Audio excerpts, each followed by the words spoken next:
బక్రీద్ పండుగ సందర్భంగా మరి సిరిసిల్ల రంజిత్ కమిటీ ఆధ్వర్యంలో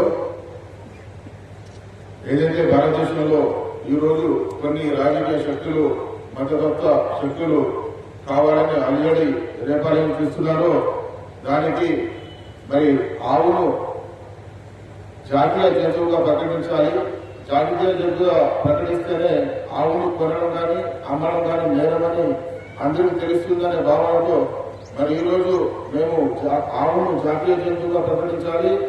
అలా ప్రకటిస్తే ఏ రాజకీయ పార్టీలు కానీ ఏ రాజకీయ నాయకులు కానీ దీని ద్వారా లబ్ధి పొందడానికి అవకాశం లేకుండా అవుతుంది, వారికి ఒక గుణపాఠంగా అవుతుంది. కాబట్టి మేము ఆవులను ఎలాంటి పరిస్థితుల్లో కోయకూడదని భారతదేశంలో మత పెద్దలందరూ నిర్ణయించారు. కాబట్టి సిరిసిల్ల రంజిత్ కమిటీ ఆధ్వర్యంలో కూడా మరి ఆవును జాతీయ జంతువుగా ప్రకటించాలని మేము కేంద్ర ప్రభుత్వాన్ని కోరుతున్నాం.